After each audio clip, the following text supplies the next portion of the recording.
नमः सिद्धेभ्यः। ॐ नमः सिद्धेभ्यः। नमः सिद्धेभ्यः। ॐ नमः सिद्धेभ्यः। नमो अरिहन्ताणम्।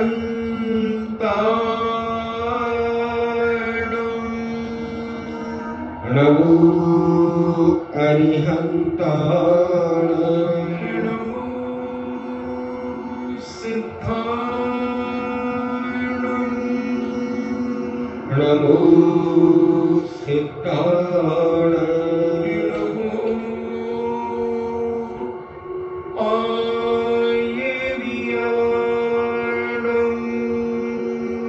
नमो आयर्याणाम्।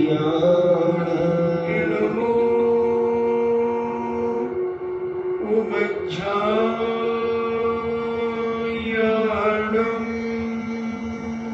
नमो उमज्झायाणम्। नमो लोये सब्बे साहूणम्। नमो लोये सब्बसाहूणम्। पंच परमेष्टि भगवान की जय। अहिंसामयी वीतराग विश्व धर्म की जय। देवादिदेव 1008 श्री आदिनाथ भगवान की जय। देवादिदेव 1008 चिंतामणि घोर उपसर्ग विजेता श्री पार्श्वनाथ भगवान की जय। परम पूजनीय शासन नायक भगवान महावीर स्वामी की जय। परम पूजनीय आचार्य शिरोमणि गुरुवर श्री कुंद महामुनि राज की जय। परम पूजनीय आचार्य शिरोमणि गुरुवर श्री विद्यासागर जी महामुनि राज की जय। परम पूजनीय निर्व्यापक श्रमण मुनि श्री सुधाम सागर जी महाराज की जय।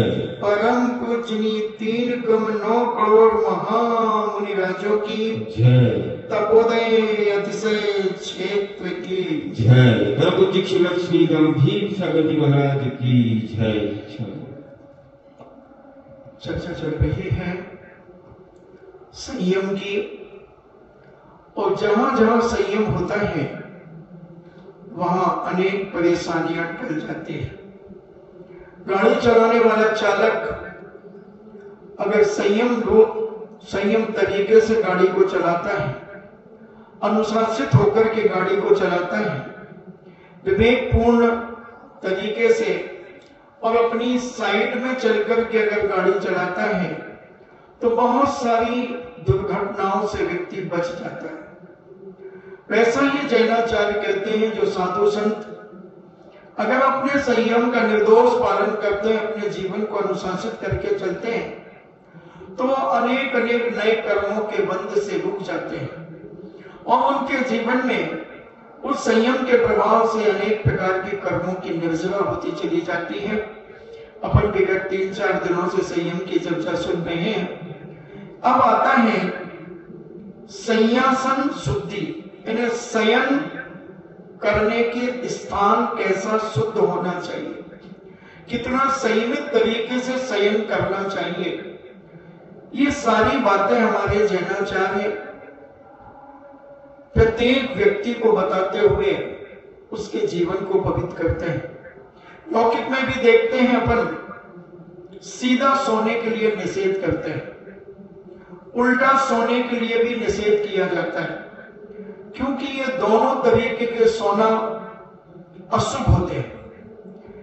उल्टे तरीके से सोता है व्यक्ति का मन खराब होता है, अनेक प्रकार की विकृतियां उसके जीवन में उत्पन्न हो जाती है जो वो सोच भी नहीं सकता, और ऐसे अशोभनीय कार्य हो जाते हैं उल्टे सोने से कि वह कई बार घबरा भी जाता है।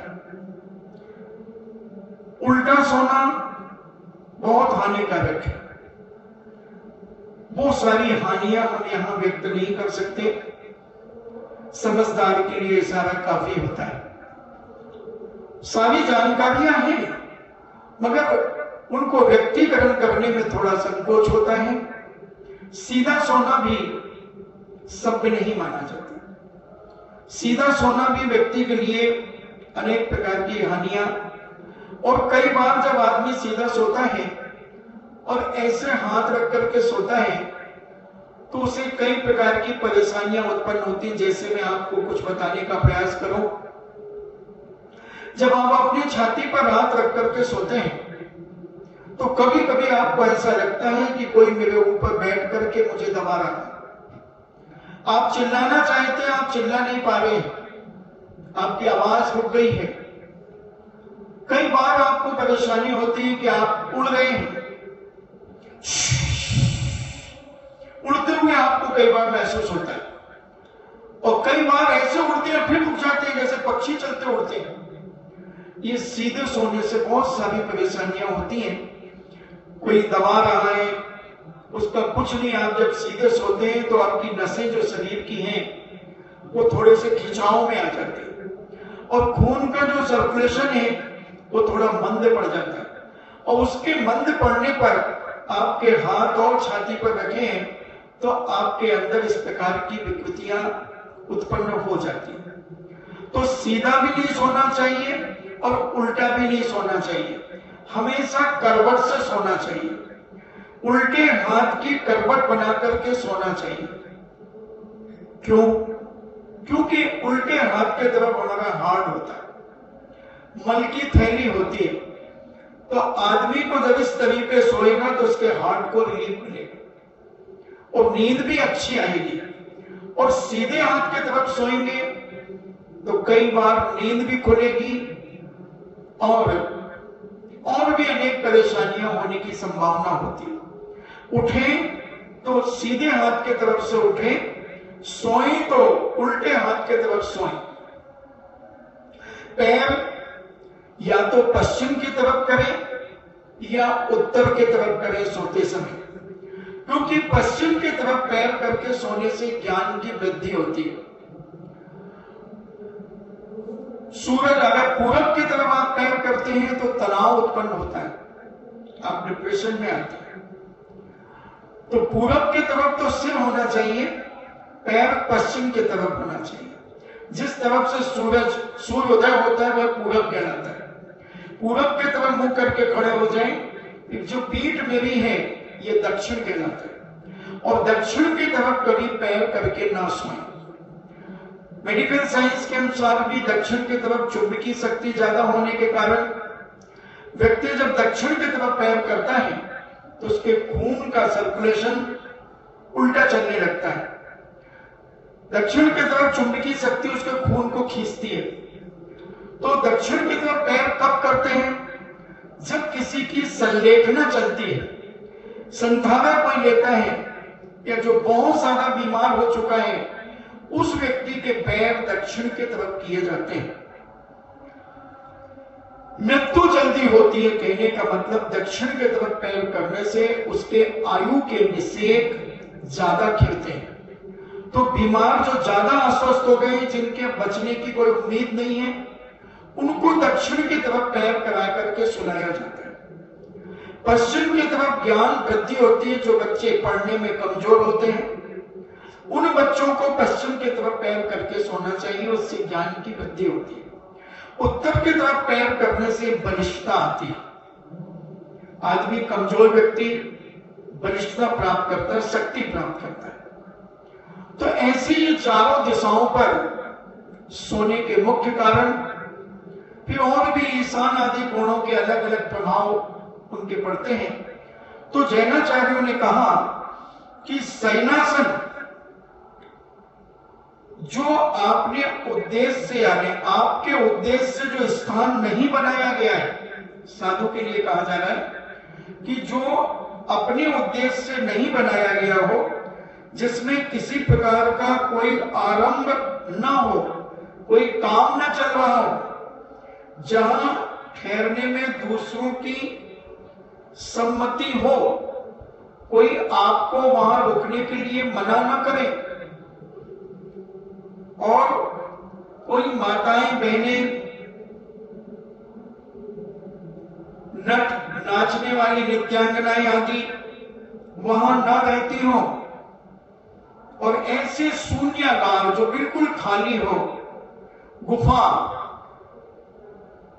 तथा सूने मकान, कोटर, ऐसे खाली स्थान में, और जहां पर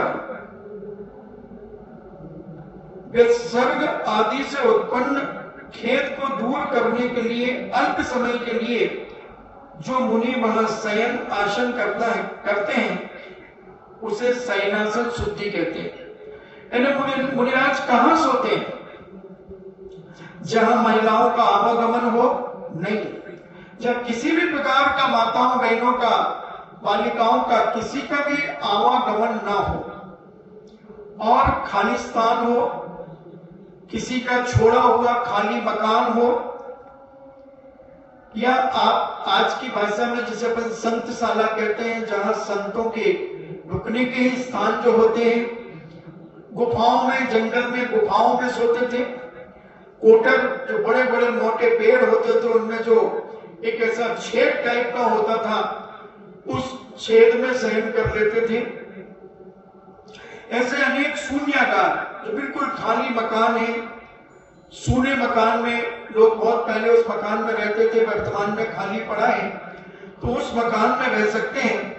और जहां किसी प्रकार का कोई परेशानी ना हो, ऐसे स्थान पर, और अल्प निद्रा लेते हैं। ऐसे नहीं है कि जो 8-9 बजे सोए तो फिर सीधे सूर्योदय के बाद उठे, गधे घोड़े बेच के सो रहे हैं, पता ही नहीं है कब कितने बज गए।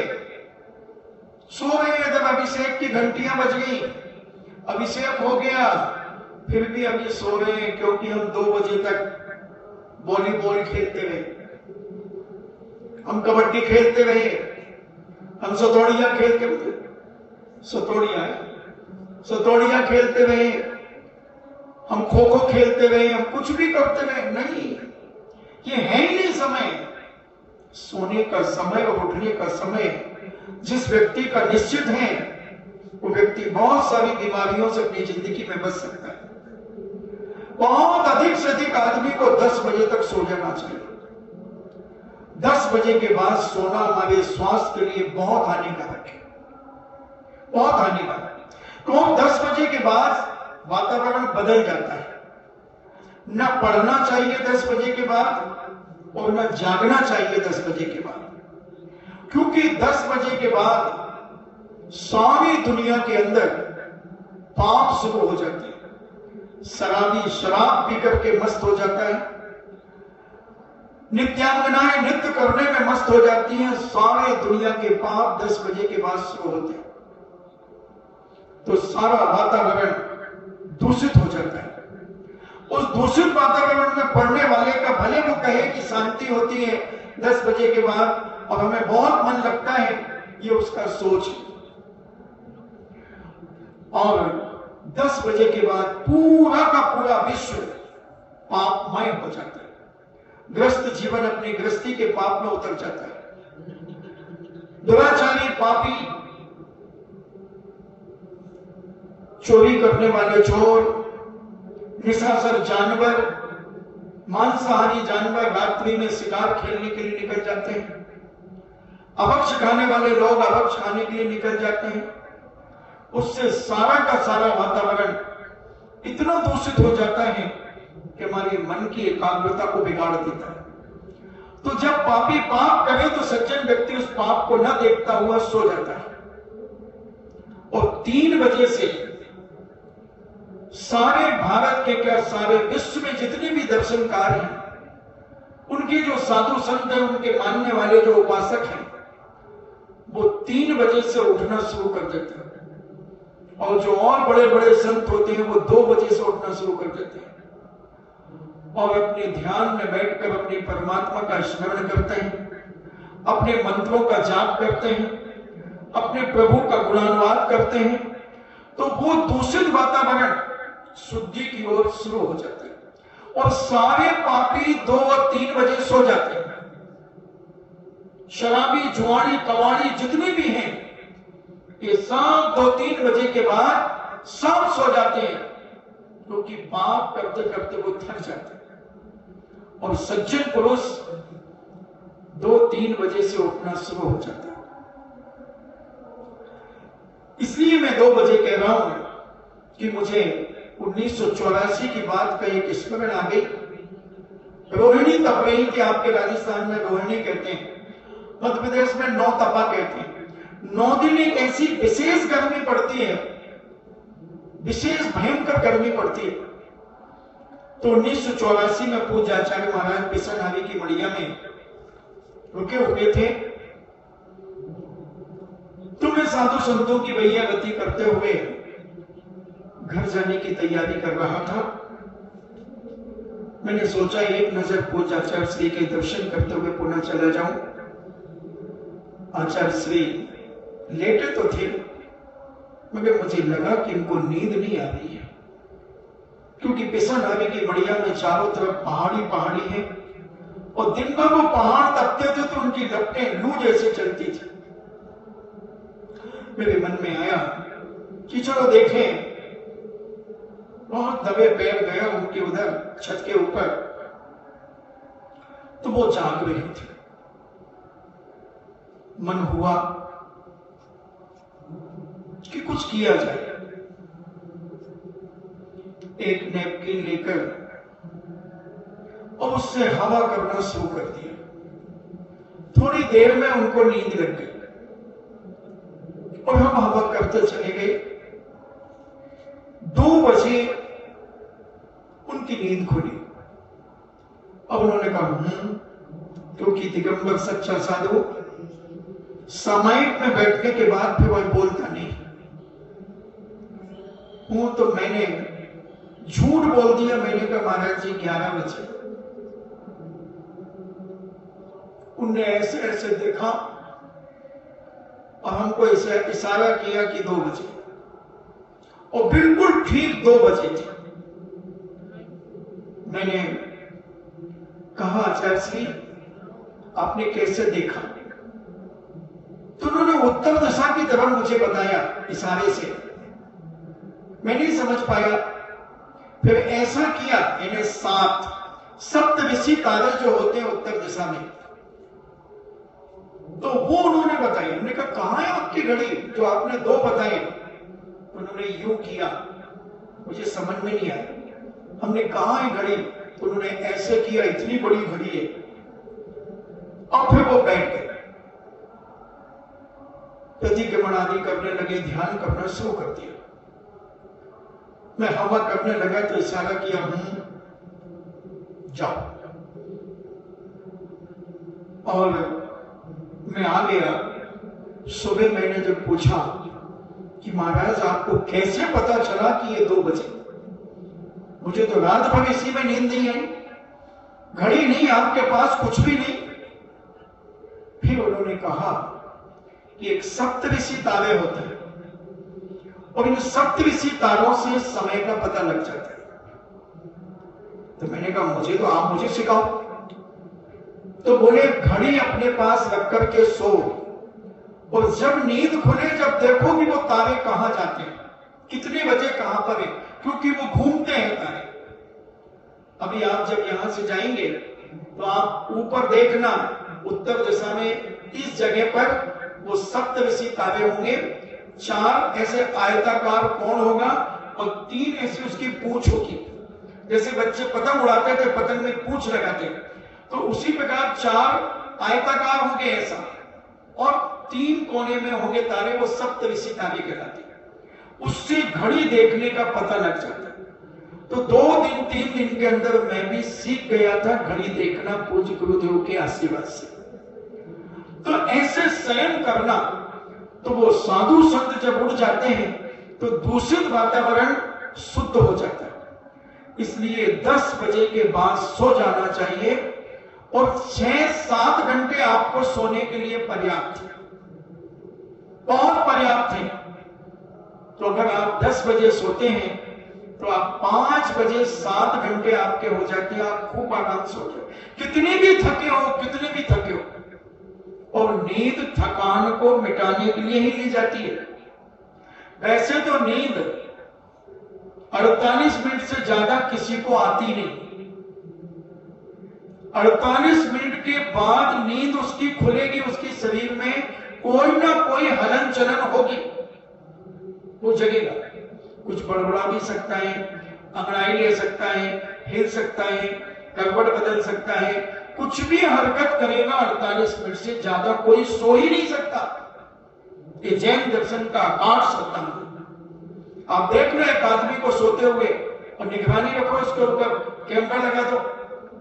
48 मिनट के बाद उसके सोने के बाद हलन चलन होगी, क्योंकि उससे ज्यादा सो ही नहीं सकता। जैन दर्शन का सिद्धांत। और निद्रा कितने प्रकार की होती है? निद्रा, प्रचला और स्थान वृद्धि। निद्रा वो कहलाती है कि आप सो रहे हो, जरा सी आहट में आपकी नींद खुल जाती है, स्वान निद्रा भी कहते हैं। जैसे कुत्ता सो रहा है, अब आप उसके पास से भी निकले, फौरन मुंह उठा करके देखेगा और फिर सो जाएगा। ऐसे व्यक्ति भी चौकन्ना होकर सोता है, साधु ऐसा ही सोता है। स्वान निद्रा कहा कि जैसे स्वान सोता है वैसे साधु सोता है। जरा सी आहट में साधु जाग जाता है। ये निद्रा कहलाती है। निद्रा किसे कहते हैं? उठ करके बैठ गया और बैठा यानी नींद के ऊपर नींद आना। उठ तो गया, फिर भी आंखें भारी हो रही है, इच्छा हो रही, फिर सो जाओ। इधर उधर देखता है, कोई देख तो नहीं रहा, फिर उड़ जाता है। तो ये निद्रा। फिर प्रचला, तो प्रचला में सो तो रहा है, लार बह रही है, कई बार दांत किटकिटा रहे हैं, कुछ ऐसी विचित्र हरकतें करता है। प्रचला उसमें बड़बड़ाता है, कुछ भी बोलता है, रो भी सकता है, बोल भी सकता है, दांतों को किटकिटा करके हाथों को ऐसे भी कर सकता है, मगर अज्ञानी आदमी समझता है इसे ऊपरी बाधा होगा, बायरो लाग गयो बायरो। अब वो आगे, महाराज जी रात को ये डर रहा था, ऐसे दांत किटकिटा रहा था, महाराज जी इसको कुछ हो गया, इसको कोई भूत पलीत लग गए। हट, बड़ी भूत पलीत लग गए, जानते नहीं भूत पलीत को इतनी फुर्सत है तेरे पास आने की। अगर अज्ञानता है तो ऐसे इसे प्रचला कहते हैं जैन दर्शन में। लार बहना, किटकिटाना, बड़बड़ाना, रोना, हाथ पैर पटकना, चिंता मत करना, ये कोई भूत पलीत का काम नहीं है। ये उसके दर्शनावर्णी कर्म के कारण हो रहा है, क्योंकि दर्शनावर्णी कर्म के 9 भेद कहे। निद्रा, प्रचला, स्थान वृद्धि, चक्षु दर्शन, अचक्षु दर्शन, अवधि दर्शन और केवल दर्शन, ऐसे ये 9 भेद हैं। तो निद्रा में इस प्रकार की हरकतें व्यक्ति करता रहता है। और जो स्थान वृद्धि होती है वो बहुत खतरनाक होती है। उसमें आदमी चलता है,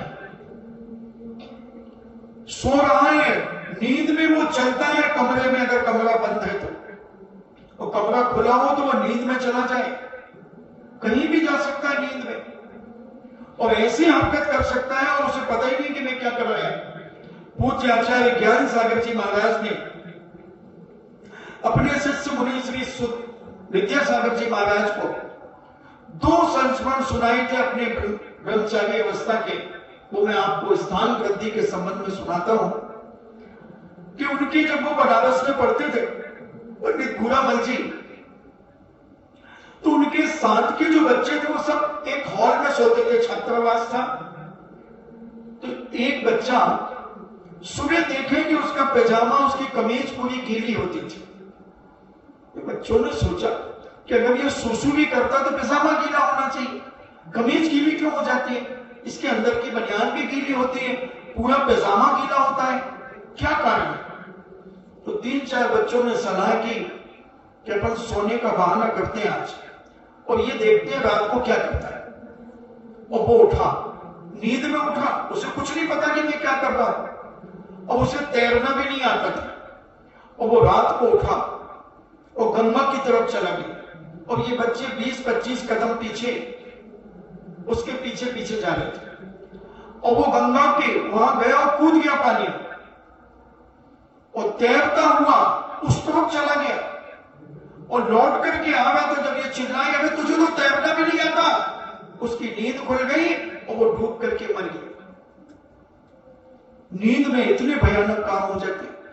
एक और पूज्य ज्ञान सागर जी महाराज पंडित भूरामल जी ने एक घटना और सुनाई थी कि एक बालिका का पाणी ग्रहण हुआ, अच्छे पढ़े लिखे परिवार में हुआ और सब अच्छी अच्छी पोस्टों पर उनके पर जेठ जी वगैरह, ससुर जी वगैरह सारे लोग थे। और उस बालिका को स्थान वृद्धि निद्रा कर्म का उदय था। एक दिन रात्रि में वह 12 बजे उठी और घर का दरवाजा खोल लिया उसने और वो चली गई। 3-4 किलोमीटर दूर चली गई और वहां सारे आभूषण उतार करके एक चट्टान उठा करके उसके नीचे रखे और चट्टान रख दी। ऐसे उठा लिया उसने जैसे एक 10 किलो का पत्थर उठाया हो और आकर के सो गया। सुबह जब घर के लोगों ने पूछा, बेटा तुम्हारे आभूषण कहां है? बोले मुझे नहीं मालूम। रिपोर्ट कर दी गई। जितने हिस्ट्री सीटर थे सबको उन्होंने पकड़वा दिया। पुलिस ने जम के मारा, मगर किसी ने चोरी की हो, डाका डाला हो तो वो बताए। सारे लोग कहें सर हमें नहीं मालूम, हमने नहीं चुने। अब घर में खलबली मच गई। 2-4 दिन तो सारे बड़े छोटे सब दहशत में। और ऐसी घटना घट जाए तो हमारी ये 50-60 से ऊपर की डुकरियां, इनकी 24 घंटे की नींद आराम हो जाती है। इनको तो चूहा कूद जाए तो देखो भाई कोई आग वो घुस गयो आवाज आ रही। तो उस घर में 2 डोकरियां थी। अब उनकी नींद आराम हो गई, सारे आभूषण चले गए बहू के। अब वो बहू रानी 15 दिन के बाद पुनः एक दिन उठी और चौकन्नी तो थी हमारी बुजुर्ग, ऐसे समय पे उनको नींद सब बोल हो जाती उनकी। और जैसे ही वो उठी उसने दरवाजा खोला, वो घर के बाहर गई, उसने अपने बेटे को उठाया, पोते को उठाया, वो गई भग गई, कटेगी बचा ले। अब उसके बेटा और उसके बेटे का बेटा दोनों उसके पीछे पीछे हो गए, बोले कुछ नहीं। और वो जा रही है और जाते जाते उसी जंगल में गई और उस चट्टान को उठाया, सारे आभूषण यथावत पहने, चट्टान वहीं रखी और आकर के चुपचाप घर में सो गए। ये लोग आ गए, सुबह उससे पूछा कि आभूषण कहां से आए? बोले मुझे नहीं मालूम। तो नींद में इतनी बड़ी बड़ी भी घटनाएं हो सकती है, वो मर्डर करके आ सकता है और सो सकता है। कई लोग कहते हैं मैं नींद में गाड़ी चला लेता हूं। नींद में गाड़ी चल जाती है, उनका कभी एक्सीडेंट नहीं होगा। इतनी भयंकर निद्रा होती है और ये 6ठे स्थान पर मुनिराज तक के उदय में आ सकती है। हमने देखा एक मुनिराज कमरे में घूमते थे, सामायिक में बैठते और कब उठ जाते और वो उनको बाहर से बंद करना पड़ता था ताला बाहर से, और वो घूमते रहते थे निद्रा। तो ऐसी निद्रा हो, अगर कोई सामान्य व्यक्ति जो नहीं समझता तो वो सीधा कहते पद्मा आंटी लग गई, पद्मावती आ गई भाई। वो बच्चों तो रोए रात को, वही भूत लग गई हमारे पोता को, ऐसे नाक कटाए कब छूटे। अरे छूटने दे, वो तो नींद है, पिछला है, घबरा मत। और हम दुनिया के जड़वाने फुकवाने ले जाते हैं। अब वो कहते थे, कोई कहता पितर लग गए, कोई कहता कुछ लग गया, और बस झाड़ा फूके रख निरंजन, आगे डब्बा पीछे इंजन। अब वो झाड़ना फूकना लग जाता है। कुछ नहीं बंधुओं, कुछ नहीं, कोई को भूत लगते ही नहीं। सब अपना सोच बदल गया, सोना बदल गया हमारा। अगर हम सही तरीके से सोएं तो हमें कोई परेशानी हो ही नहीं सकती। अच्छे हाथ पैर धो करके, मुंह हाथ धो करके, और पश्चिम की तरफ पैर करो या उत्तर की तरफ पैर करो। ना सीधे सो और ना उल्टे सो, करवट लेकर के सो। फिर देखते हैं किसको भूत लगता है। कुछ नहीं है, सब ऐसे छाती पे हाथ रख के सोओगे तो और बड़े कोई ऐसा लगेगा छाती दबा रहा तुम्हारी, और तुम चिल्लाना चाह रहे हो तो तुम आवाज ही नहीं निकल रही। ऐसे कई लोगों को होता है। कभी उड़ते हैं हवा में, वो बात पित्त के कारण उड़ते हैं, स्वप्न देखते हैं, ऐसे उड़ रहे हैं और ऐसे घूम रहे हैं। कई बार पानी में चले जाते हैं, पानी में से निकल के आ जाते हैं। तो बहुत सारे कारण, ये सब बात पित्त कफ के कारण विकृतियां होती हैं। इसलिए जैनाचार्यों ने शयन करने का तरीका बताया दंडवत। जैसे एक डंडे को डाल दो तो ऐसे ही करवट लेकर के उल्टे हाथ की तरफ धनुषाकार थोड़े से दोनों घुटनों को मोड़ लो और अपने हाथ की हथेली से रख करके सो जाओ। ऐसा स्थान बताया शून्यागार स्थानों में, गुफाओं में, कोटरों में, खाली मकानों में, ऐसे स्थानों पर शयन करना, ये शयनासन शुद्धि कहलाती है। और इस शयनासन शुद्धि कौन से स्थानों का त्याग करना चाहिए, शयनासन शुद्धि वालों को कैसे स्थानों पर नहीं सोना चाहिए, तो वो भी हमारे पूज्य अक्लंग स्वामी बताते हैं।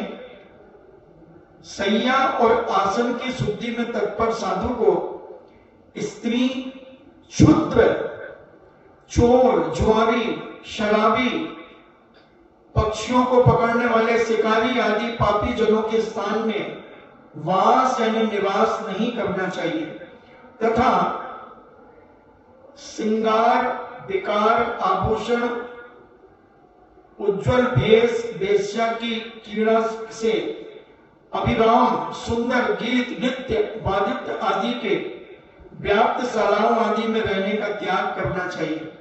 तो वह एक बार की घटना पूज्य मुनि श्री सुनाते हैं कि बहुत पुरानी है, उस समय हम इनके साथ में नहीं थे। एक एड़क जी महाराज इनके साथ थे, निसंग सागर जी महाराज। तो महाराज जी बहुत लंबा विहार कर रहे थे उस समय। तो रेल की पटरियों के किनारे किनारे विहार कर रहे थे और कहीं राजस्थान नहीं मिला। तो रेलवे के कुछ क्वार्टर टाइप के होते हैं, 2 कमरे टाइप के थे। तो बच्चों ने उसकी सफाई कर दी और महाराज उसमें रुक गए। लोगों ने बहुत मना किया कि महाराज जी इसमें चोर लोग रात को आते हैं, चोरी करने वाले, चोर करके जो चुरा करके सामान लाते हैं, यहाँ बंटवारा करते हैं, शराब वराब पीते, गाली गलौज करते हैं, आप इधर कैसे सोओगे। महाराज कहते अब जो होगा तो होगा। और रास्ते में जबरदस्त पानी गिरा था, तो बच्चे जो थे उनके भी कपड़े सारे गीले हो गए थे।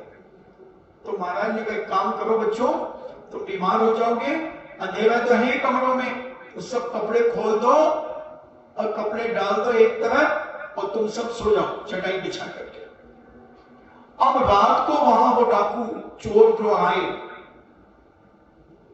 अब वो देखते अरे इसमें तो बाबा जी लोग सो रहे। सब ने कोई ने अपनी पैंट शर्ट वहीं पास में सिर के पास रख ली थी।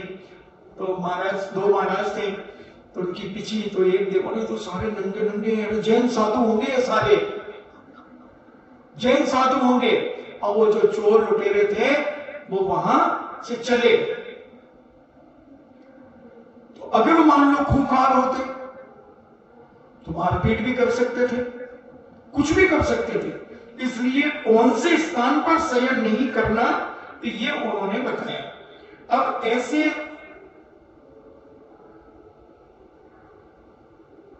तो कौन से स्थान पर शयन करना चाहिए, तो ये और पूज्य अक्लंग स्वामी बताते हैं।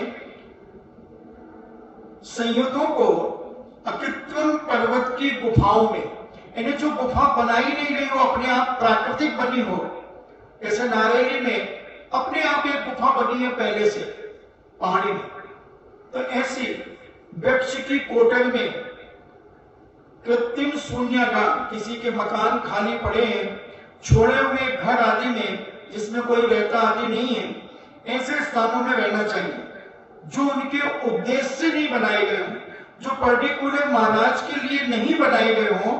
ऐसे स्थानों पर पूज्य संयमी मुनि वहां पर रहते हैं और उनमें जहां किसी में किसी प्रकार का आरंभ सारंभ ना हो रहा हो। तो इससे फायदे क्या हैं? तो इससे फायदे बहुत सारे हैं। सैया संस्थान शुद्धि को जिसने धारण किया उसने उद्गम उत्पादन आदि दोष युक्त बसतिका का त्याग किया है, ऐसा समझना चाहिए कि इसलिए इसमें उपधि का भी त्याग सिद्ध हुआ समझना चाहिए। यानी उनके निमित्त से वो नहीं बनी, इसलिए उन्हें कोई पाप नहीं लगेगा। अब ये संतशाला कोई हम लोगों के लिए बनाई क्या? कोई भी साधु आके रुक सकता है। तो ऐसे स्थानों पर इसको शय्यासन शुद्धि कहते हैं, शयन आसन। ऐसी शुद्धि से स्थान पर साधु शयन करता है। अब वाक्य शुद्धि देखना बहुत बड़ी बात है। वाक्य शुद्धि पृथ्वी कायक आदि संबंधी आरंभ आदि की प्रेरणा जिसमें ना हो, कठोर निष्ठुर आदि पर पीड़ादायक प्रयोग से रहित व्रतशील आदि चरित्र का उपदेश देने वाले हित मित्र मधुर और मनोहर साधु के योग जो वचन है वह वाक्य शुद्धि है। देखो साधु कैसे बोलेगा, साधु की वाक्य शुद्धि कब कहलाएगी? जो पृथ्वी का एक, पृथ्वी को भी कष्ट ना हो, जल को भी कष्ट ना हो, वायु को भी कष्ट ना हो, वनस्पति को भी कष्ट ना हो, अग्नि को भी कष्ट ना हो, और किसी प्रकार का कोई आरंभ सारंभ संसार के कार्यों की कोई प्रेरणा नहीं देता साधु, और जिसमें न कोई ऐसे कठोर वचन बोलता है जो किसी को भयभीत कर दे, घबराहट पैदा कर दे। बहुत हितमित प्रिय वचन बोलता है साधु, कभी अपशब्दों का तो प्रयोग ही नहीं करता। उसको वाक्य शुद्धि कहते हैं। कठोर निष्ठुर आदि ऐसे निष्ठुर शब्द बोल देना, इन्हें आदमी को बड़ा खेद उत्पन्न हो जाए, आदमी दुखी हो जाए। ठीक है, श्रावक से गलती होती है, मगर तुम ऐसे कठोर शब्दों का अगर प्रयोग करते हो तो तुम्हारी वाक्य शुद्धि नहीं मानी जाएगी, आपको वाक शुद्धि में दोष लगेगा। तो ऐसे पीड़ादायक शब्दों का प्रयोग नहीं करना चाहिए, किसी को पीड़ा हो जाए। एक साधु ने आहार किया, उनकी बालिकाओं के थोड़े से नाखून बड़े थे, तो वो कहते हमें तो ऐसा लगा जैसे हम कुत्ता बिल्ली के घरों में आहार करने आते। अब बोलो कितना दुख हुआ बच्चों। बहुत विवेक की आवश्यकता है, साधु बनना इतना सरल नहीं है। तो ऐसे हितमित प्रिय वचन पर पीड़ादायक, यानी किसी को उनके वचनों से पीड़ा उत्पन्न न हो जाए, दर्द उत्पन्न न हो जाए, कष्ट न हो जाए, ऐसे और व्रतशील आदि चरित्र का उपदेश देने वाले हितमित मधुर और मनोहर साधु के योग्य जो वचन है वह वाक्य शुद्धि है, ऐसा पूज्य अकलंद स्वामी कहते हैं। चतुर्मुनि कुमार्ग का नाश करने के लिए और धर्म की सिद्धि के लिए सदा ऐसे वचन बोलते हैं जो जिन शास्त्रों के विरुद्ध ना हो, यानी शास्त्र के आगम के विरुद्ध जो शब्द ना हो, अनेकांत मत के आश्रय हो, जो अनेकांत धर्म का स्थापन करने वाले हो, साधवाद वाणी को करने वाले हो, एकांत मत से सर्वदा दूर हो, यथार्थ हो, इन्हें सत्य हो, समस्त जीवों का हित करने वाले हो और परिमित हो, इन्हें दूसरे और अपने दोनों का हित करने वाले हो, सारभूत हो। ऐसे नहीं कि यथोतथवा दिन में बक रहे हैं, हंसी ठिठोलियां कर रहे हैं, ऐसे नहीं। ऐसे वचनों को कहना उत्तम वाक्य शुद्धि है। देश काल तथा सभा के योग्य कोमल मधुर गंभीर एवं मोक्ष मार्ग का उपदेश देने वाले वचन बोलना ये वाक शुद्धि कहलाती है। अगर नहीं बोलते हैं तो वो साधु दोषी माना जाता है। अब और आचार्य कहते हैं और कैसे वाक्य बोलते हैं, तो वाक्य शुद्धि वाले मुनिराज को यह कन्या देने योग्य है, खेत आदि काटने योग्य है, परिखा कूप वापिका अच्छे खोदे गए हैं, खोटी चेष्टा करने वाले मनुष्य दमन करने योग्य है, गायन वादन नर्तन सुंदर हुए हैं, यह स्त्री अच्छी है, योद्धा हाथी और मल्लों के युद्ध ठीक हुए हैं, उन वन अच्छा है, यह योगी है, यह अंधा है, यह लंगड़ा है इत्यादि व्यवहारी जनों के आश्रय होने वाले अप्रिय तथा असहनीय जनों के योग वचनों का त्याग करना चाहिए। देखो कितनी बड़ी बात, मुनिराजों को ये नहीं कहना अब ये तो विवाह की योग हो गई, अब इसका विवाह करो, तुम्हारा लड़का तो बहुत बड़ा हो गया, अब इसकी शादी आदि तो करो, नहीं कहना। अगर जो महाराज कहते हैं तो उनकी वाक्य शुद्धि नहीं है। खेत आदि काटने होते हो, पूरी फसल तैयार हो गई, कटे नहीं खेत अभी, किसके खेत है, काटो रे भैया काटो, होली हो गई, अब तो सारी फसल हो गई, सूख भी गई, फसल पक गई, काटो नहीं। परिखा कूप वापिका अच्छे खोदे गए हैं, बहुत अच्छी वापिका बनी है, बहुत सुंदर बावड़ी बनी है, ये कुआं बहुत सुंदर बना है, नहीं कहेगा। खोटी चेष्टा करने वाले मनुष्य दमन करने योग्य हैं। गायन बहुत बढ़िया गाते हो, क्या सुंदर गाते हो, बहुत अच्छा। वादन तुम बहुत अच्छा हारमोनियम बजाते हो, तुम बहुत अच्छा तबला बजाते हो, ये नहीं कहेंगे। तुम बहुत अच्छा नृत्य सुंदर नृत्य करते हो, वाह वाह वाह बहुत बढ़िया नाचते हो, नहीं कहेंगे। ये स्त्री बहुत अच्छी है, ऐसा नहीं कहेंगे। योद्धा हाथी और मल्लों के युद्ध ठीक हुए, क्या युद्ध लड़ा उसने, बहुत बढ़िया युद्ध, क्या कुश्ती हुई उनकी, जबरदस्त कुश्ती हुई, बहुत अच्छी लगी, नहीं। ये हाथी बहुत अच्छा है, वन अच्छा है, यह योगी अच्छा है, वह अंधा है, यह लंगड़ा है इत्यादि जो व्यवहार में लोग जो बोलते हैं गृहस्थ आदि, ऐसे शब्दों का प्रयोग घर में साधु संत नहीं करेंगे। जैसे मैंने अभी कहा था कमरे के अंदर कि माता शब्द व्यवहार का है, आरिका, हमारे यहाँ आरिका शब्द का प्रयोग किया जाता है, आरिकाएं कहा जाता है, ब्रह्मचारिणी और ब्रह्मचारी कहा जाता है, भैया जी नहीं। भैया जी तो तुम किसी को भी कह देते हो, ब्रह्मचारी जी, क्योंकि भैया जी में ब्रह्मचर्य शब्द का कोई संबंध ही नहीं आ रहा, और भैया जी शब्द गृहस्थों का है। आप अपने जेठ जी के बच्चों को नहीं कहते भैया जी, भाई साहब। तो ये गृहस्थों के जो शब्द हैं वो त्यागी व्रती साधुओं के लिए उपयोग में नहीं आना चाहिए, ये व्यवहार के शब्द।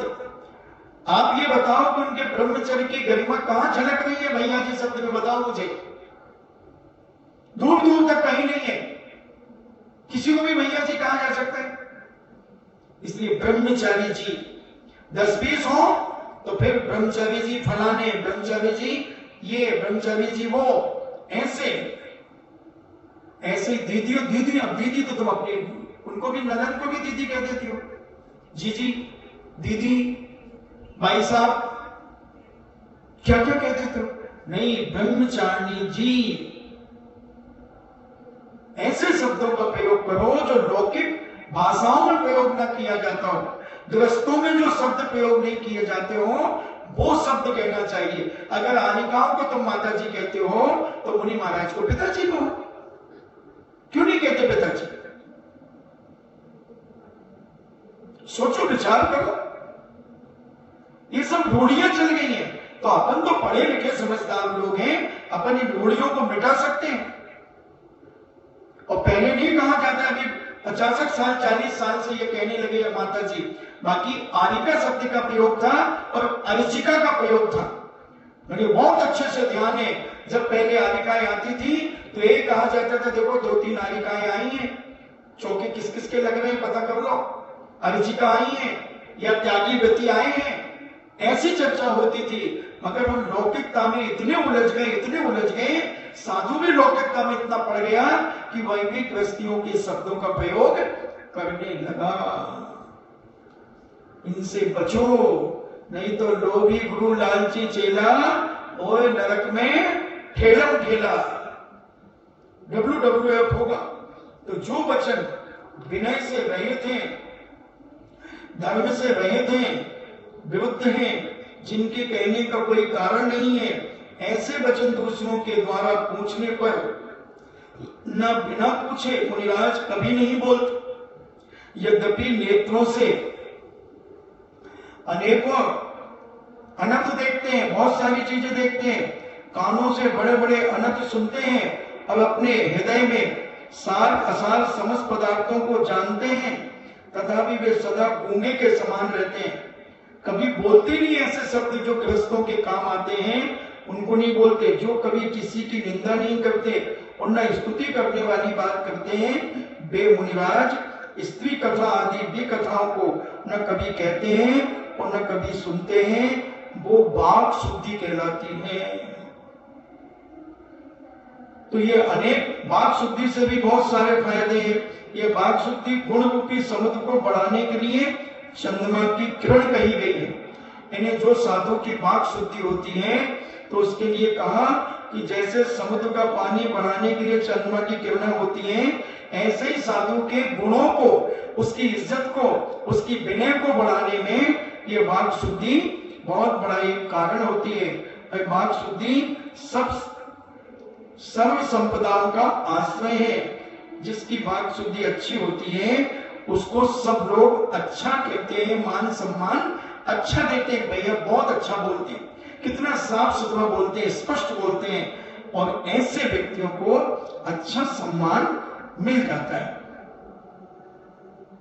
और भी बहुत सारी शुद्धियां हैं, मगर वो आप मूलाचार ग्रंथ से आप देख सकते हैं।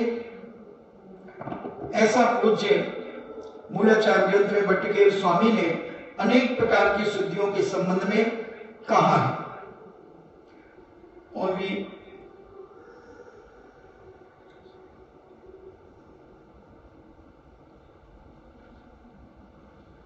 संयम पालन करने से अनेक प्रकार के लाभ होते हैं। संयम आत्मा का हित करने वाला है। संयम के माध्यम से आत्मा का बहुत उपकार होता है। संयमी मानव इस लोक में पूजित होता है, परलोक की तो बात ही क्या। चारित्र का पालन करने से ध्यानी पुरुषों को समस्त गुणों की विभूति से विभूषित हो जाते हैं। ऐसे मुक्ति रूपी स्त्री अवश्य प्राप्त होते हैं। जो संयम का पूर्णतः पालन करते हैं, उन्हें अभिपंचन काल के अनुसार अपन देखें तो परंपरा से मोक्ष प्राप्त होता है।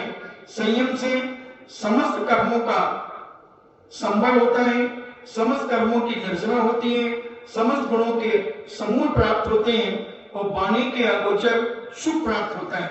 संयम के साथ साथ थोड़ा सा किया हुआ तब भी बुद्धिमानों को मोक्ष आदि की प्राप्ति में महाफल देता है, इसमें कोई संदेह नहीं है। और जो संयम नहीं पालन करते तो उन्हें अनेक प्रकार की हानि होती है। तो वो क्या हानि होती है? हम एक संयम के बिना मनुष्यों के तप, ध्यान और व्रतादिक सब व्यर्थ हो जाते हैं।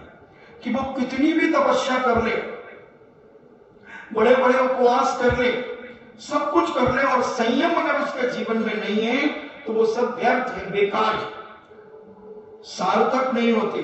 क्योंकि जिस संयम के समस्त पापों का आश्रय होता ही है, वही समझकर संवर करने वालों को रत्नत्रय की विशुद्धि के लिए तथा मोक्ष प्राप्त करने के लिए पूर्ण प्रयत्न के साथ इस संयम का पालन करना चाहिए। और जो संयम का पालन नहीं करता है और साधु बन गया, तो उससे कुछ अनर्थ और हो रहा है।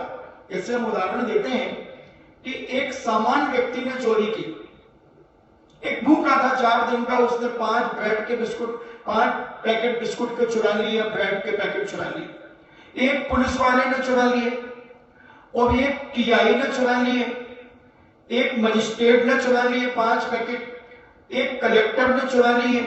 तो सबको सजा एक सी होगी क्या? मैं आपसे पूछना चाहता हूं।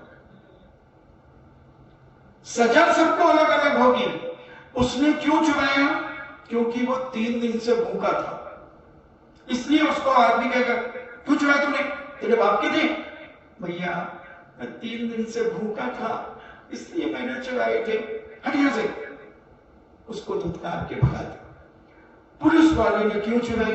क्योंकि पुलिस वाला तो कानून जानता है, फिर उससे ज्यादा कानून टीआई जानता है, उसको सजा अलग। मजिस्ट्रेट जो तो दूसरों को सजा देता है वो सारे कानून जानता है, और उसने चोरी की तो उसकी सजा अलग। उसी प्रकार तुम अब शब्द बोलो, तुम संयम का पालन नहीं करो तो तुम्हें पाप तो लगेगा, और फिर जैसे जैसे पद बढ़ता जाए और वैसे वैसे असंयम होता जाए, बात शुद्धि अशुद्ध होती चली जाए, कुछ भी बोलना, जो भी हमने इतना सारा बताया, अगर उसकी भाषा समिति नहीं है अच्छी तो महान पाप का बंध, और उस त्यागी व्रती साधु की कोई इज्जत नहीं होती। चर्चा हो जाती है 2 मिनट में, भाई पता नहीं क्या क्या बोल देते हैं, अपन को तो पसंद नहीं, अपन तो चाहे नहीं, लगाम ही नहीं है जबान में, कुछ भी बोल देते हैं, तो इज्जत घटती है। और अच्छा बोलते हैं तो भी चर्चा होती है। महिलाओं को, पुरुषों को चर्चा के अलावा और क्या है? तुम अच्छा प्रेम से बोलोगे, हित में वचन बोलोगे तो भी चर्चा करेंगे, कितना अच्छा बोलते हैं ना, कितना अच्छा समझाते हैं, कितना अच्छा लगता है, बहुत अच्छा। और थोड़ा सा अगर गड़बड़ हो गया, ऐसे बोलोगे, ऐसे बोलते हैं, धुतकार दिया, ये कर दिया, तो 2 मिनट में इज्जत गिरती है, 2 मिनट में, टाइम नहीं लगता। इसलिए अच्छे हित में प्रिय वाक शुद्धि होना चाहिए और संयम का पालन होना चाहिए। असंयमी जन निरंतर हिंसादी पापों में तथा पंचेंद्रियों विषयों में प्रवृत्ति करके अशुभ कर्मों का संचय करते रहते हैं। असंयमी व्यक्ति क्या करता है? दिन भर इधर उधर की बातें, राग द्वेष की बातें, कसाएं, उसमें पाप का संचय करता चला जाता है। ऐसा उनका जीवन दिन प्रतिदिन पतन की ओर होता चला जाता है।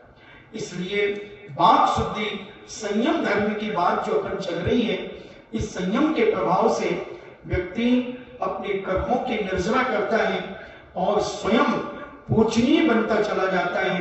और असंयम के प्रभाव से आदमी अपनी गरिमा खो देता है और अपना जीवन बर्बाद कर लेता है। इसलिए संयम, हमेशा संयम की ओर, इंद्रिय संयम और प्राणी संयम, पंच इंद्रियों के विषयों से जितना बच सको और जीवों की रक्षा जितनी कर सको, वही तुम्हारे जीवन का संयम है। हम पानी को बचाएं, हम पृथ्वी को बचाएं। अनेक अनेक जीवन में एक प्रसंग अभी कमरे में एक बार चर्चा चली थी माँ कवि की, वो भी स्मरण में आ गया।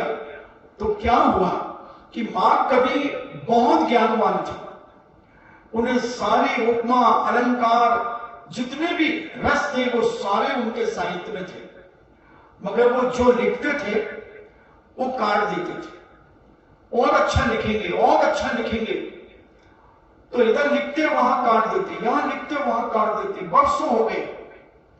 एक दिन उनकी धर्मपत्नी के स्वप्न में सरस्वती देवी आई और वो रोने लगी।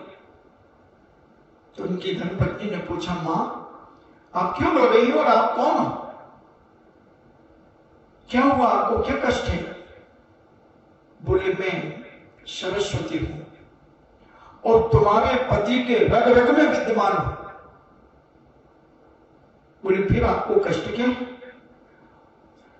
बोले तुम्हारे पति ने मेरा आंचल छलनी कर दिया। और उन्होंने अपना आंचल बताया, पूरा आंचल कटा हुआ था, जैसे ब्लेड से काट दिया। बोले मां मेरे पति तो कभी किसी स्त्री को नहीं देखते, जैसे सच्चे दिगंबर मुनिराज आहारचर्या में किसी स्त्री को, पुरुष को नहीं देखते, वो तो मात्र अपनी अंजुली देखते हैं और इधर उधर उन्हें कोई मतलब नहीं। कौन जवान आहार देगा कि बूढ़ा आहार देगा कि कोई सा व्यक्ति देगा, बस एक बार जब जाते एक नजर देख ली और उसके बाद अपनी अंजुली के अलावा वो यहां वहां कुछ नहीं देखते। सच्चे साधु की बात कर रहा हूं। तो उसी प्रकार मेरे पतिदेव मेरे अलावा दुनिया की सारी माताओं बहनों को अपनी बेटी, बहन और मां के समान देखते हैं। ये असंभव, ये हमारे पति कर ही नहीं सकते। सरस्वती कहती है ये तुम्हारे पति ने किया है। तो उनकी पत्नी कहती हो नहीं सकता मां, आप गलत कह रही हैं। बोले आप स्पष्ट करें।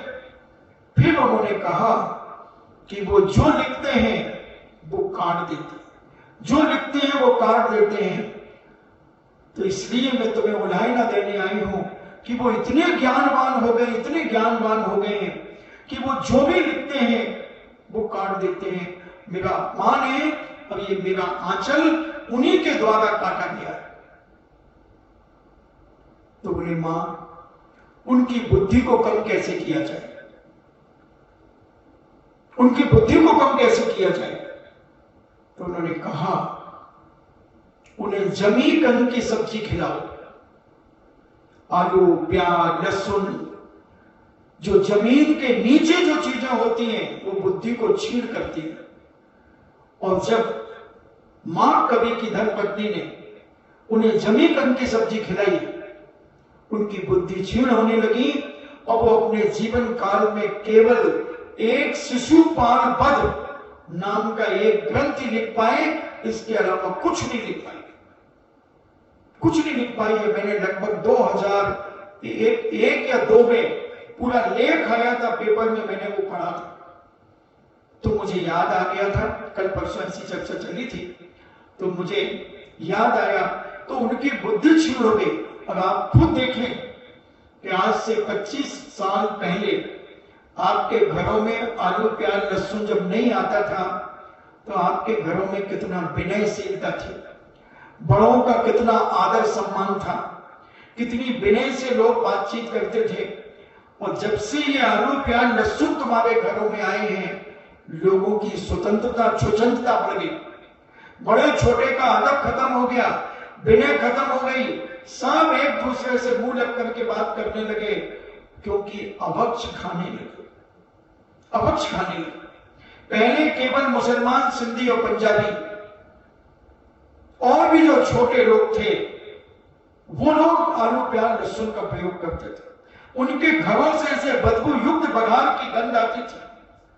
मगर आज अच्छे घराने के लोग, उच्च कुलीन लोग के घरों में भी आलू, प्याज, लहसुन प्रवेश कर गया। और जब से इसने प्रवेश किया है, लोगों की बात शुद्धि बिगड़ गई। अब शब्दों का प्रयोग होने लगा, यदवा तदवा लोग बोलने लगे और एक दूसरे का अपमान करने में भी पीछे नहीं रहते, क्योंकि ये तामसिक वृत्ति को बढ़ाते हैं। जो जमी कंद होता है, आलू, प्याज, लहसुन आदि आदि जो बहुत सारी चीजें, ये तामसिक वृत्ति को बढ़ाते हैं, ये सात्विकता को नष्ट करते हैं। महाभारत के अंदर व्यास जी ने लिखा, नरक जाने के 4 द्वार। सबसे पहले नरक जाने का द्वार उन्होंने कहा जो रात्रि भोजन करता है वह सबसे पहले नरक जाए। दूसरे नंबर पर जो दूसरों की मां बहनों से व्यभिचार करता है या दूसरों की महिलाएं दूसरे पुरुषों से व्यभिचार करती हैं, वो दूसरे नंबर पर नरक का द्वार। तीसरे नंबर पर संतान खाना, यानी 24 घंटे के बाद का अचार, मुरब्बा आदि खाना, ये महाभारत में कहा जा रहा है, जैन धर्म में नहीं, महाभारत में व्यास जी ने लिखा। और जो संतान 24 घंटे के बाद का खाता है, अच्छा ताजा बनाकर के रोज ताजा खाओ। और चौथे नंबर पर उन्होंने कहा जो जमीन खाता है, जमीन के नीचे की चीजें खाता है, वो चौथे नंबर का नरक का द्वार खोलेगा। वैष्णव दर्शन में भी यानी आलू, प्याज, लहसुन का निषेध किया गया, रात्रि भोजन का निषेध किया गया, जमी कंद खाने का निषेध किया गया। और संतान जो 24 घंटे, महाराज हम तो 24 महीने का खाते हैं, प्लीज महाराज आप तो 24 घंटे की कह रहे हैं, तो 24 घंटे का खाते ही नहीं। एक बार एक संस्मरण आ गया, एक पंडित जी रोज कथा करने के लिए जाया करते थे और एक राजा साहब को कथा सुनाते थे और राजा उनकी कथा सुनकर के बड़े प्रभावित होते थे। तो कभी हार उतार करके दे देते थे, कभी कुछ देते, कभी मुद्रा उतार के देते, कभी चैन उतार के देते। अब एक अचानक पंडित जी साहब को कहीं पर अचानक जाना पड़ा, तो उन्होंने अपने बेटे से कहा कि जा बेटा तू राजा साहब को कथा सुना के आना कल, हाँ अच्छे से सुनाना बेटा, जैसा लिखा हो वैसे बांचना। बोले ठीक है। और उसने राजा साहब को कथा सुनाई। राजन बात करते सुनाते सुनाते कहा, राजन देखिए इसमें लिखा है कि जो एक कण मांस खाता है वो दुर्गति जाता है। राजा कहता है क्या, फिर से बोल। बोले राजन जो एक कण मांस खाता है वो दुर्गति जाता है। राजा ने एक थप्पड़ दिया उसे। तेरे बाप को जिंदगी हो गई सुनाते सुनाते। देखो को उन्होंने तो आज तक नहीं कहा कि जो एक कण मांस खाता है वो दुर्गति जाता है, नरक जाता है। उठ यहां से, बड़ा आया कथावाचक बना और उसको मार के भगा दिया। पिताजी ने कहा क्या दिया बेटा? राजा साहब ने उन्हें सोचा बच्चा गया है सुनाने, पहली बार राजा प्रभावित होंगे तो कुछ इनाम तो दिया ही होगा। तो बच्चा रोने लगा। बोले रो क्यों है? बोले देखो थप्पड़ मारा है, पांचों करिए चले। बोले क्यों, तूने क्या बोला था? बोले मैं पढ़ रहा था, मैंने पहले ऊपर का पढ़ा, फिर जब दूसरी लाइन आई कि राजन जो एक कण या एक ग्राम मांस खाता है वो दुर्गति जाता है, नरक जाता है। तो राजा ने दोबारा पढ़ाया, मैंने दोबारा बिल्कुल सही सही पढ़ा, भगवान की कसम, राम की कसम, मैंने बिल्कुल सही सही पढ़ा। तो उन्होंने जोर से थप्पड़ मारा और कहा भाई यहां से, तेरे बाप को जिंदगी हो गई सुनाते सुनाते।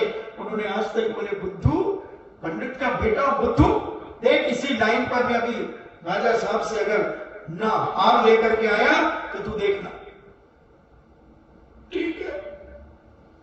और उसने सुनाना शुरू किया और कहा राजन कितनी बड़ी बात लिखी, जो एक ग्राम मांस खाता है वो नरक जाता है, आप तो 1 किलो खाते हो। राजा ने कहा हाँ तेरा बच्चा तो कहता था कि जो नरक जाओगे। राजा साहब बच्चे ही नहीं आखिर आपका, इतना कहां समझता है? 1 ग्राम खाने वाला नरक जाएगा, 1 किलो खाने वाला नहीं जाएगा। हाँ राजा ने अपना 9 लखा हार उसको उतार करके दे दिया। ये असंयमी व्यक्तियों का काम। और दिगंबर साधु त्यागी गति, जो आगम कहता है आगम को कभी बदलेगा नहीं। चाहे तुम बुरा मानो तो 3 बार मानो, नहीं आओ तो मत आओ, उसकी कोई चिंता नहीं।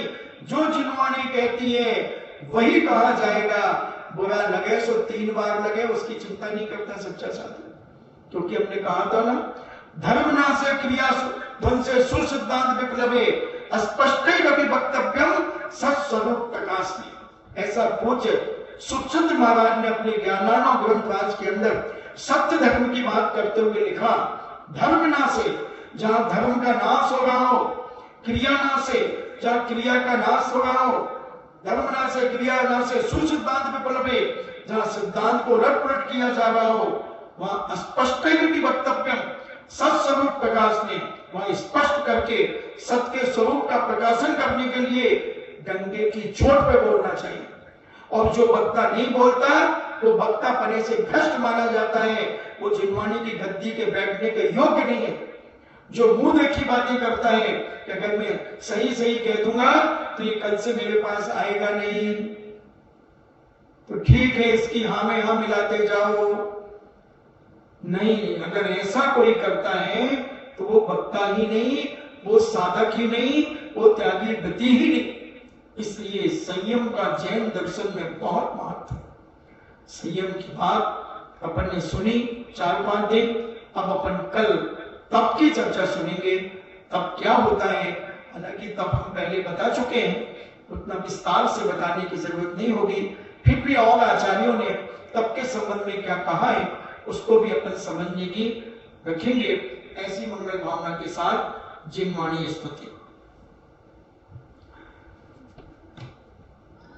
वीर हिमाचल निकसी गुरु गौतम के मुख कुंड डरी है, चली जग की जड़ता तक दूर पर करी है। ज्ञान पयो निधि माही वर्गी बहु भंग तरंगन सोच दी है। सोचे सारद गंगा नदी प्रति में अंजलि करो शिष धरी है। या जग मंदिर में अनिवार्य अज्ञानी अंधेर छयो अति भारी। जिनके धुनि दीप शिका समझो नहीं होत प्रकाशन हारे। तो किस भांति पदारथ पाति कहाँ लेते रहते अभिचारी। या विधि संत कहे धनी है जिन बेन बड़े उपकारी। जिन वाणी के ज्ञान से सूझे लोकालो सो वाणी मस्तक धरो सदा के तुम धो। चिन्वाणी भारती तो जो को दिल रे जो तेरो शरणा कहे सो पावे सुख चैन। देव भजो अरिहंत को गुरु सेवा निर्ग्रंथ। दया धर्म पालो सदा यही मोक्ष का बंध। नमोकार।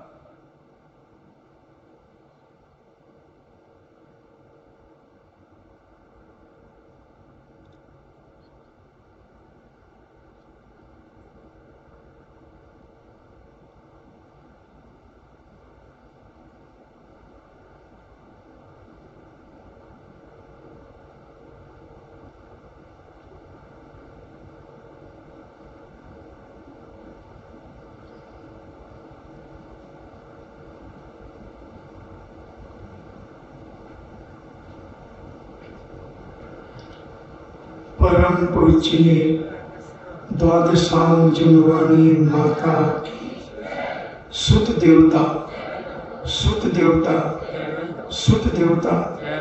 जैनम जेतु शासनम वंदे विद्यासागर जैनम जेतु शासनम वंदे विद्यासागर जैनम जेतु शासनम। वंदे विद्यासागर। इच्छा में मानते